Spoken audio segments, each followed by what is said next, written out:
हिला पाडा, मराठ्यांना विरोध, हिला पाडा, ही काय पद्धत आहे? विनंती करते की मी कॅन्डिडेट आहे, उभी आहे, सांगा तुम्ही मतदान करणार नाही, असं ढकलून देणं योग्य नाही.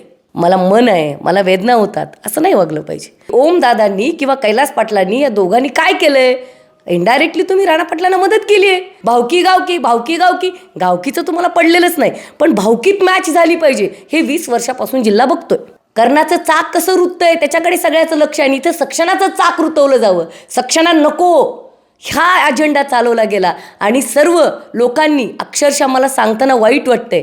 मी मराठा नाही हा माझा दोष असू शकत नाही. राष्ट्रवादी काँग्रेस शरद पवार गटाच्या आक्रमक नेत्या सक्षणा सलगर यांनी काल खासदार ओमराजे निंबाळकर, आमदार कैलास पाटील यांच्यावर आरोप केला आहे की अर्चना पाटील यांना त्यांनी निवडून देण्यासाठी मदत केली आहे आणि यानंतर राळ उठले आहे ते आरोप प्रत्यारोपाची. या संदर्भात चर्चा करण्यासाठी सक्षणा सलगर आपल्याबरोबर आहेत.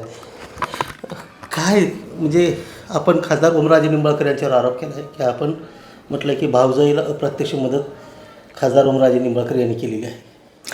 ॲक्च्युली खासदार ओमराजे निंबाळकर हे 2024ला महाविकास आघाडीचे उमेदवार होते आणि त्यावेळेस मी स्वतः सगळ्यात पुढे जाऊन त्यांचा प्रचार केलेला आहे महाविकास आघाडी म्हणून. मग एक दिलाने एक मनाने केला. हे जिल्ह्याने, तालुक्याने आणि राज्याने, देशाने पाहिलं आहे. मग मला हा प्रश्न पडतो आहे, कार्यकर्त्यांची प्रचंड इच्छा होती की तुम्ही महाविकास आघाडी करा. त्यांनी नगरपालिकेला केली नाही, तिथे त्यांना 0 भोपळा मिळतो आहे. आता जिल्हा परिषदमध्ये 2 अंकी अंकावर सुद्धा जाऊ शकले नाहीत. कुठेतरी 6 माणसं निवडून आणले जिल्हा परिषदला. तुम्ही असं का करता? आणि तेरकरांची, तेर गटातल्या काँग्रेसची, राष्ट्रवादीची, शिवसेनेच्या लोकांची इच्छा होती, पदाधिकाऱ्यांची, की तुम्ही महाविकास आघाडी करा. तुम्ही जाणीवपूर्वक सक्षणाच्याच गल्लीतला माणूस शिवसेना उभाटाचा उमेदवार म्हणून देता. कशासाठी असं करता? मत विभागणी कोणाला फायदा होतो त्याचा हे तुम्हाला माहीत असताना आपल्यासाठी प्रचार करणारी पदाधिकारी राज्याची युती अध्यक्ष आहे, राष्ट्रीय अध्यक्ष म्हणून काम करते, तेव्हा तुम्ही माझी बाजू घेतली पाहिजे का नाही? तसं न करता तुम्ही सक्षणाच्या गल्लीतला माणूस द्यायचा, मत विभागणी करायची. कुठेतरी अर्चना पाटलांना फायदा झाला ना. आता समाधान झालं का कैलास दादांचं, ओमराजे दादांचं? त्यांना प्रश्न आहे माझा. आणि हीच तुम्ही महाविकास आघाडी एडशी गटात करता, माझ्याच तालुक्यात. तुम्ही तिकडे वडगाव सिद्धेश्वर माझ्याच तालुक्यात तुम्ही महाविकास आघाडी करता. मग कुठल्याही माणसाला हा प्रश्न का पडू नये? सांगा मला तुम्ही. कुठलाही आमच्या मनात आकस नाही, परंतु जे वास्तव चित्र या तालुक्याचं आणि जिल्ह्याचं आहे ते कुठेतरी मांडलं पाहिजे. आणि म्हणून मला असं वाटतं की ओमदादांनी किंवा कैलास पाटलांनी या दोघांनी काय केलं आहे? इनडायरेक्टली तुम्ही राणा पाटलांना मदत केली आहे. बघतोय. कारण काय, आत्ता त्या झेडपीला आल्या तर आल्या, उद्या लोकसभेला मला तोच कॅन्डिडेट पाहिजे, सोपा जातो. पुन्हा तेच विषय, पुन्हा तोच विषय. भावकी गावकीचं तुम्हाला पडलेलंच नाही, पण भावकीत मॅच झाली पाहिजे हे 20 वर्षापासून जिल्हा बघतोय. नाही, पण त्यांना मदत केली असा आरोप आहे. कशी मदत केली जर सविस्तर सांगता येईल का? मी तुम्हाला सांगितलं की तेर गटाच्या सर्व पक्षाच्या, महाविकास आघाडीच्या पक्षाच्या पदाधिकाऱ्यांची इच्छा होती इथं एकास एक व्हावी. सुरुवातीपासून लोकांचं म्हणणं होतं एकास एक व्हावी. माझी तयारी झाली. त्यांच्याही पक्षाच्या पदाधिकाऱ्यांनी तिथे मिटिंगला की बाबा चला, एक चांगला चेहरा आहे, एक चांगलं खमकं नेतृत्व आहे, ज्यांनी पंचवार्षिकला अत्यंत कामं केलेली आहेत 2017 ते 22, माझं नाव होतं. हे असताना कुठेतरी कुणीतरी एक कार्यकर्ता, सक्षणा मराठा नाही आहेत, सक्षणा अशा आहेत, सक्षणा नको. तुम्ही सुद्धा खासदार लोकांना जातीचं नसलं पाहिजे. तुम्हाला 18 पगार जात निवडून देते, तेव्हा तुम्ही एखाद्या उमेदवाराचं कर्तृत्व बघितलं पाहिजे, त्याची जात नाही बघायला पाहिजे. कुठेतरी तुम्हीच म्हणता तुम्हाला विरोध आहे, तुम्ही तुमच्या कार्यकर्त्याचं ऐकून कसं म्हणता? मतदारसंघातली जनता जेव्हा महाविकास आघाडी झाली असती तेव्हा ठरवलं असतं ना. इथं कुठेतरी मला मनाला वेदना झालेल्या आहेत की खासदारांनी अशा पद्धतीचं कार्यकर्त्याचं कुठल्या तरी एका ऐकून 10 पैकी 1-2 कार्यकर्ते म्हणतात म्हणून ऐकून असं करणं हे योग्य नाही. पण तेर गटातून 3ऱ्या क्रमांकावर आला आहात. अर्चना पाटील प्रथम क्रमांकावर येऊन विजयी झालेले आहेत. आपल्या विरोधात सुद्धा प्रचार झाला आहे आणि त्याची चर्चा सर्वत्र झाली. काय सांगाल? अगदी तुम्हाला सांगते, प्रामाणिकपणे सांगते, हो हे खरं आहे.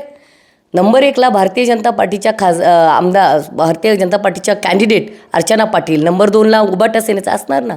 2 आमदार कैलासजी पाटील, तानाजी सावंत माजी पालकमंत्री, ओमराजे निंबाळकर तुमच्या उभाटाच्या कॅन्डिडेटला, सक्षणाच्या गल्लीतला कॅन्डिडेट. प्रचंड पैसा त्यांनी दिला की सक्षणाची मतं तू खेचून आण पैशाच्या जीवावर, आणि अर्चना पाटील तिकडे पैशाच्या जीवावर निवडून येतील. अशा दोन्ही कॅन्डिडेटनी माझं ओपन चॅलेंज आहे. दोन्ही कॅन्डिडेटनी पैसे वाटलेले आहेत आणि ओमराजेंच्या कॅन्डिडेटला पैसा, तानाजी सावंत, ओमराजे निंबाळकर, कैलास पाटलांनी पुरवलाय. हे मी तुम्हाला सांगते, हे सत्य आहे की सक्षणाचे मतं फोडा आणि ते मतं पैशाने विकत घ्या, म्हणून ते 2 नंबरला राहिलेले आहेत. कर्तृत्व कुणाचं आहे जिल्ह्याला माहिती आहे.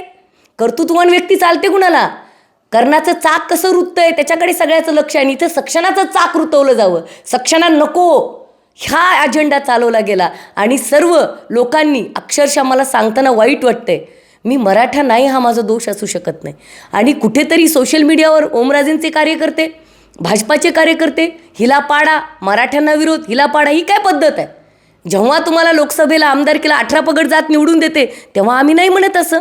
मग जेव्हा आम्ही झडपीला उभारतो तेव्हा ही पद्धत काय आहे हा प्रश्न माझा जिल्हा परिषदच्या तमाम माझ्या जिल्ह्यातल्या लोकांना आणि राज्याला आहे की काय गरज आहे अशा वागण्याची. नॉन मराठा असणं गुन्हा आहे का, हा प्रश्न आहे माझा. पण आपण मराठा विरोधी विधान केल्यामुळं मराठा समाजानं आपल्याला नाकारलं अशी चर्चा आहे. याला मराठा विरोधी विधान म्हणता येणार नाही. मी सांगू इच्छिते प्रामाणिकपणे राज्याला, हे 2025ची गोष्ट आहे, ऑगस्ट 2025ची, जेव्हा आमची मंडल यात्रा राष्ट्रवादी काँग्रेस पार्टी शरदचंद्र पवार पक्षाची निघाली होती तेव्हा लातूरमध्ये मी अशी भूमिका मांडली होती की 400 जाती ज्या ओबीसीमध्ये आहे, 400+ जाती, ती कोणी सुतार असेल, लोहार असेल, कुंभार असेल, चांभार असेल, लोहार असेल, कैकडी असेल, वडार असेल, माळी असेल, साळी असेल, कोळी असेल, धनगर असेल, वंजारी असेल, तेली असेल, हे जे लोक आहेत, छोटे छोटे घटक आहेत, ह्या लोकांचं आरक्षण राहू द्या. ते आमदारकी लढवत नाहीत, ते खासदारकी लढवत नाहीत, पण ग्रामपंचायत, पंचायत समिती, जिल्हा परिषद तर त्या लोकांना गुलाल लागू द्या.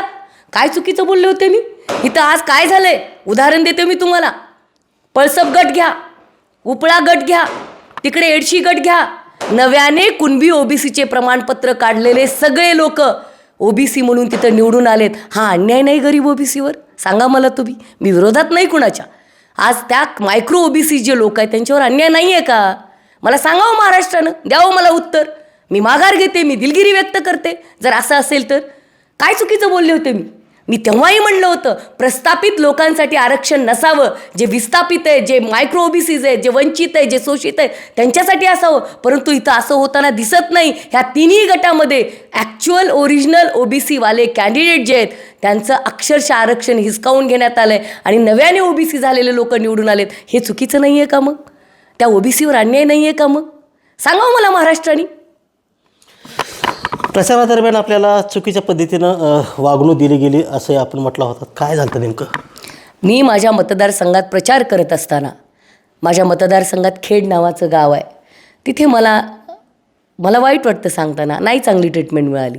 का तर तुम्ही स्टेटमेंट का असं केलं? हे बघा, लोकशाहीमध्ये सगळ्यांना सगळे स्टेटमेंट करण्याचे अधिकार आहेत. तुम्ही 1,00,000 मराठा, लाख मराठा म्हणता, मला वाईट नाही वाटत. तो आपल्या आपल्या समाजाचा असं विषय, त्यांनी त्यांच्या समाजाचा अभिमान बाळगला पाहिजे. पण जेव्हा मी सबंध वंचित शोषित लोकांच्या वतीनं बोलते तेव्हा तुम्ही सुद्धा ती ऐकण्याची तयारी ठेवली पाहिजे. असं ढकलून नाही दिलं पाहिजे. जेव्हा मी तुम्हाला याचना करते, विनंती करते की मी कॅन्डिडेट आहे, उभी आहे, सांगा तुम्ही मतदान करणार नाही, असं ढकलून देणं योग्य नाही. खेडमध्ये जर त्या चौकात CCTV असतील खेडच्या, चेक करावं तुम्ही. मला मन आहे, मला वेदना होतात, असं नाही वागलं पाहिजे. ही कुठली रीतभात आहे? ही कुठली पद्धत आहे? मनाला वेदना होतात आणि असं वाटतं की डॉक्टर बाबासाहेब आंबेडकरांना काय त्रास झाला असेल, काय छळलं असेल. जेव्हा ते 1952ला बॉम्बेमधून लढले तेव्हा त्यांना पाडण्यात आलं. जेव्हा भंडाऱ्याला निवडणुकीमध्ये उभारले तेव्हा त्यांना पाडण्यात आलं. तसाच प्रकार लढणाऱ्या भिडणाऱ्या लोकांसोबत आमच्यासारख्या बाबासाहेब आंबेडकर सूर्य आहेत. आम्ही त्यांच्या पायाची माती आहेत, पण आम्ही त्यांचे फॉलोअर आहेत. आम्ही छत्रपती शिवरायांचे फॉलोअर आहेत. 18 पगड जातीला घेऊन जाणारे छत्रपती शिवराय, 18 पगड जातीचा विचार करणारे शिवराय, आणि म्हणून सुद्धा आम्ही मायक्रो ओबीसीचा विचार करतो. ह्यात चूक काय मला सांगा तुम्ही? जे नव्याने ओबीसीमध्ये दाखल झाले त्यांच्यामुळे मूळ ओबीसीवर अन्याय झाला असं तुम्हाला वाटतं का? वाटायचं काय? तुमच्या समोर आहे, तुम्ही पत्रकार आहात. माझ्या तालुक्यामध्ये 12 जिल्हा परिषदचे गट आहेत. त्यामध्ये उपळा गट आहे, त्यामध्ये एडशी गट आहे, त्यामध्ये पळसप गट आहे. नव्याने जे ओबीसी झालेत त्यांना भारतीय जनता पार्टीने तिकीटं दिलेली आहेत, ते सगळे निवडून आलेले आहेत. मग मला काय म्हणायचं, माझा विरोध नाही त्यांना, परंतु त्या सर्टिफिकेटचा वापर आर्थिकदृष्ट्या दुर्बल मराठ्यांसाठी शिक्षण आणि नोकरीचा अजेंडा होता तुमचा, तो तर तुम्ही बाजूलाच ठेवला. सरळ राजकीय अजेंडा चालू आहे, असं नाही वाटत तुम्हाला? हे चूक नाही आहे? महाराष्ट्र बघतोय. खासदार ओमराजे निंबाळकर, आमदार कैलास पाटील, माजी मंत्री तानाजी सावंत यांनी पैसे वाटल्यामुळं माझा पराभव झाला असं सक्षम सलगर यांना वाटतं आहे.